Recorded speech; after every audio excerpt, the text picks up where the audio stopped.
you take me home? Get me with you right.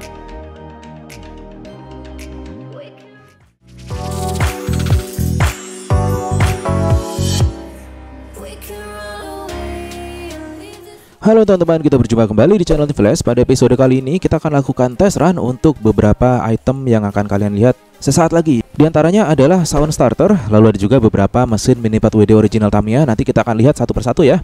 Nah, berikut ini track kita hari ini. Jadi ada double bounce di bagian akhir sebelum melewati mini slope sesaat sebelum finish guys. Jadi ini akan sedikit menantang di situ. Nah, untuk item-item yang akan kita tes pertama adalah sound starter berikut ini seperti yang sudah kalian lihat di video reviewnya. Dan ada juga beberapa mesin mini 4WD. Yang pertama adalah touch dash motor yang kalian sudah lihat juga untuk review di kelas streetnya. Ada plasma dash, ultra dash, dan juga hyper dash jadul guys. Nah, kita akan coba lakukan satu persatu untuk tes runnya dan kita akan lihat bagaimana performanya di track. Pertama yang akan saya turunkan adalah hyper dash berikut ini, dan ini sudah terpasang dengan gear 51. Jadi untuk kitnya sudah saya build di kelas semi klasik ya, karena ada beberapa part yang tidak masuk kelas klasik. Kita lihat di sini mobil keluar lintasan saat melewati turunan. Kalian bisa lihat mobil kejauhan kayaknya turunnya. Jadi kita bisa lihat, kita biarin dulu ya. Di sini menggunakan hyper dash.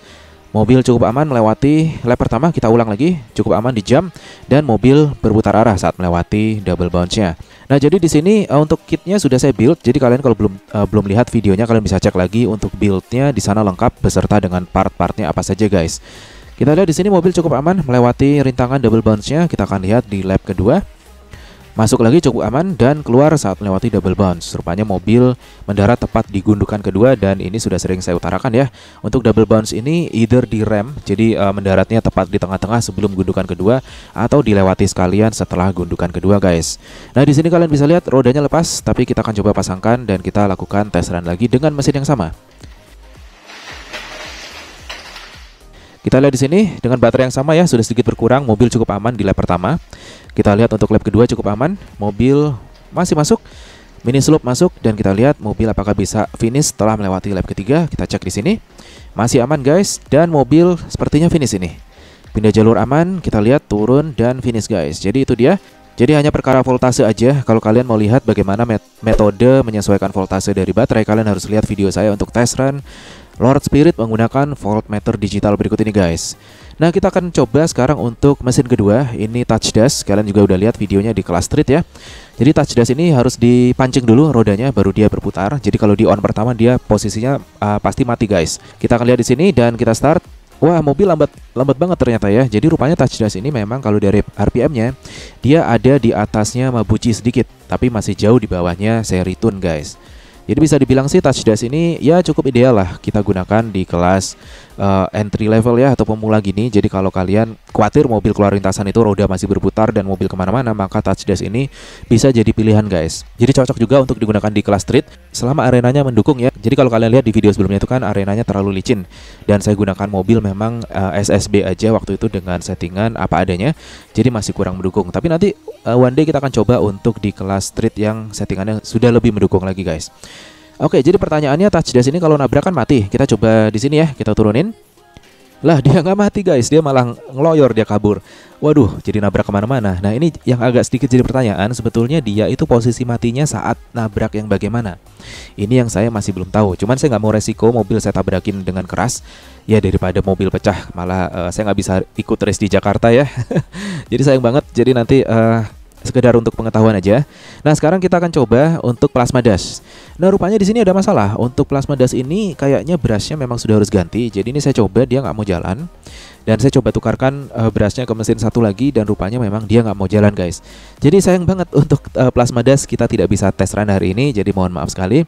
Kita langsung lanjut aja ke mesin ultra dash. Nah, ultra dash ini merupakan mesin terkencang di kelas original Tamiya Mini 4WD ya. Jadi kita akan coba di sini dengan mobil semi klasik. Oke, kita turunin di sini. Mobil aman dan lewat double bounce sudah bisa diprediksi mobil akan langsung keluar lintasan. Karena lompatnya jelas dia kelewatan ya, dan mendaratnya tadi di ujung gundukan kedua. Dan kita lihat di sini mobil copot untuk rodanya. Jadi ya kalau di kelas klasik ini memang kita kan nggak boleh nembus velg ya, jadi harus pakai velg 60 mili. Ya resikonya biasanya paling umum terjadi adalah kalau nggak bannya lepas, itu dia biasanya velgnya lepas guys. Jadi di sini untuk ketemu dan bearingnya untungnya nggak hilang. Jadi nggak apa-apa, kita coba turunkan lagi masih dengan settingan yang sama, Ultra Dash gear 5:1 dengan mobil semi klasik. Oke, mobil turun dan lagi-lagi keluar lintasan di double bounce. Jadi memang ideal harus direm ya untuk double bounce ya, karena tadi saja pakai hyper dash yang nggak terlalu kencang, itu mobil keluar lintasan, mendaratnya dia di gundukan kedua di double bounce-nya. Sedangkan ini Ultra Dash dengan kondisi settingan sama, jelas saja dia bablas guys. Untuk mendaratnya pun dia kadang bermasalah dikarenakan memang lompatnya, kalau posisi di lap kedua mobil udah cukup ngegas maka pasti akan terlalu jauh. Dan kalian bisa lihat di sini dia untuk brake-nya lepas. Kita akan coba pasangkan terlebih dahulu dan kita akan coba turunkan lagi ya. Dan rupanya mobil course out lagi saat melewati tabletop pertama setelah start. Kita akan coba turunkan di sini.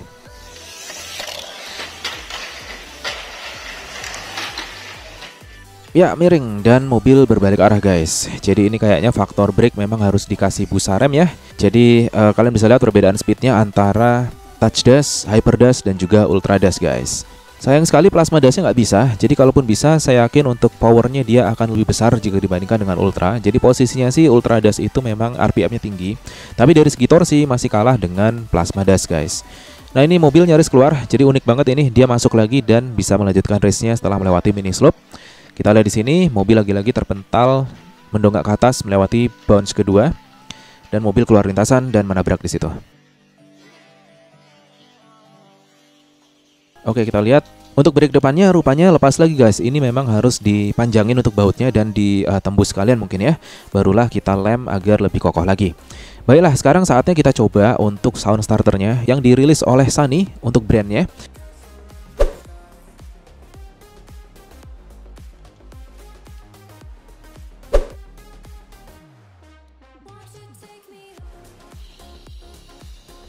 Dan kita matikan lalu kita nyalakan lagi agar sound starternya aktif. Barulah kita coba di sini. Kita coba dengan metode tepuk dulu ya. Dan rupanya dia nggak bisa guys. Start. Kita coba di sini dengan suara dan dia tidak mau nyala juga. Jadi untuk touch dash ini betul-betul dia triggernya harus dari sentuhan, alias kita dorong mobilnya atau rodanya kita putar baru dia mau jalan. Kalau dari suara saja dia nggak bisa guys. Ya udah kalau gitu kita coba pakai mesin Hyper Dash. Di sini saya pasangkan terlebih dahulu ya, masih menggunakan gear 51.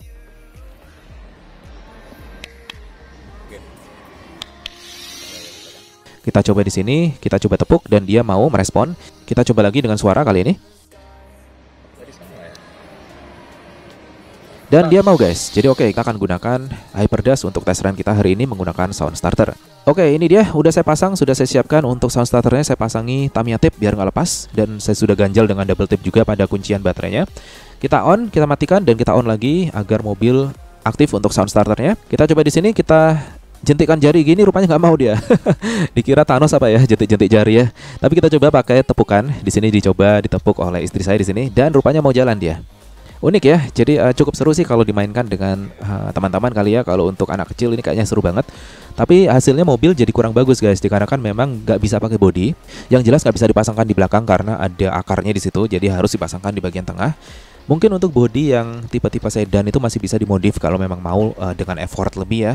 Jadi bagian tengahnya itu dibolongin agar sound starternya bisa kelihatan dari atas dan tidak memakan tempat. Barulah dipasangkan bodinya dan kita bisa gunakan ini untuk race. Jadi seru juga dan sepertinya sih part ini juga cukup rare. Jadi akan menyulitkan untuk dari segi stok ya. Tapi untuk seru-seruan aja kita coba lagi di sini. Di sini saya coba dengan suara ya. Start. Dan nggak mau dia guys. Sampai saya udah berapa kali coba ini, dia nggak mau on. Dan rupanya mungkin karena start itu kan dari suara dan harus teriak mungkin ya. Dan saya nggak akan teriak karena ini ada di mall. Takut nanti orang sekeliling ngelihat ada apa nih bapak-bapak nungging-nungging teriak-teriak ke mobil ya, mobil dibentak-bentak. Jadi daripada begitu kita coba pakai tepuk aja dan dia langsung merespon. Jadi untuk tepukan cukup efisien di sini karena suaranya juga mungkin berbeda dengan suara manusia yang mengucapkan start ya. Dan di samping itu juga guys, untuk mallnya ini cukup rame dan musiknya cukup kencang. Jadi sepertinya sih kemungkinan besar karena faktor itu jadi mobil tidak menerima trigger untuk suara start tadi. Oke, jadi bisa dengan tepukan dan seperti ini seru banget. Cukup unik ya. Kapan lagi nih kita coba sound starter dengan kita pasangkan pada mobil mini Batwidi kita jalankan di track seperti ini. Dan kayaknya kalau buat street juga oke nih. Jadi kita harus tepuk baru mobilnya bisa lari. Dan tadi kalian lihat ya, rupanya mobil itu dia off sendiri kalau kita angkat guys. Jadi kalau prediksi saya sih ada semacam pendeteksi apa ya, mungkin pendeteksi gerak atau pendeteksi beban pada arus baterai. Nah, itu nggak tahu deh. Saya kurang tahu juga cara kerja pastinya bagaimana. Mungkin teman-teman yang jago elektronika bisa menjelaskan di deskripsi bagaimana cara kerja alat ini. Jadi kalau ditepuk dan kita ucapkan start, dia on. Dan kalau mobil kita ambil, kita tahan dengan tangan ya. Kalau kita angkat, dia akan mati dengan sendirinya guys. Untuk masanya sih cukup unik. Jadi ini dulu diproduksi kalau nggak salah tahun 80-an atau 90-an gitu. Ini cukup unik ya, dan sangat canggih tentunya waktu itu. Tapi kalau untuk sekarang ya cukup ketinggalan dikarenakan emang size-nya juga sudah kegedean banget ini. Kalau diaplikasikan dengan teknologi sekarang mungkin bisa lebih mikro lagi ukurannya, bahkan lebih estetik lagi karena kita bisa pakai bodi Mini 4WD kita guys. Nah teman-teman, mungkin ada yang tertarik untuk mencoba, yang jago elektronika bisa silahkan dicoba dengan lebih meminimaliskan untuk desainnya, jadi lebih kecil lagi. Nanti kalian bisa komen di bawah ya kalau ada videonya lebih bagus lagi dan bisa menginspirasi teman-teman untuk bisa membuat hal yang sama guys. Ya udah, jadi itu aja untuk tes run kita hari ini. Mobil yang jelas cukup aman menggunakan sound starter ini dikarenakan pakai baterai ABC juga yang nggak terlalu ngejos, lalu mesin hyperdash gear 51 tentu saja. Dengan beban dari sound starter ini yang menambahkan bobot lebih ya, mobil jadi lebih aman berjalan di lintasan. Nah, jadi itu aja untuk review dan juga tes run sound starter dan juga beberapa mesin Mini 4WD berbagai tipe di track. Kalian bisa komen di bawah bagaimana menurut kalian mesin yang cocok, lalu juga sound starter ini enaknya dipakai untuk apa nih? Atau dimuseumkan aja, disimpan aja karena jelas sudah tidak mungkin digunakan di track zaman now, karena track sekarang untuk race-nya kan juga tidak memperbolehkan menggunakan alat seperti ini guys. Baiklah, sebelum saya akhiri videonya, saya ucapkan terima kasih kepada member channel Tim Flash berikut ini. Terima kasih telah mensupport. Jangan lupa pastikan kalian gabung jadi member sekarang juga, karena akan ada giveaway spesial khusus 100 orang member saja. Jadi member ke 101 tidak akan saya ikut sertakan. Jadi buruan mumpung masih ada slot, dan akan saya umumkan di bulan Januari guys. Jadi slotnya terbatas, Desember ini ditutup. Kalian harus jadi member segera, tombolnya ada di bawah video ini. Ya udah, jadi itu aja dari saya. Jangan lupa saksikan video saya lainnya, subscribe, aktifkan notifikasi, dan kita akan berjumpa di video berikutnya. See you.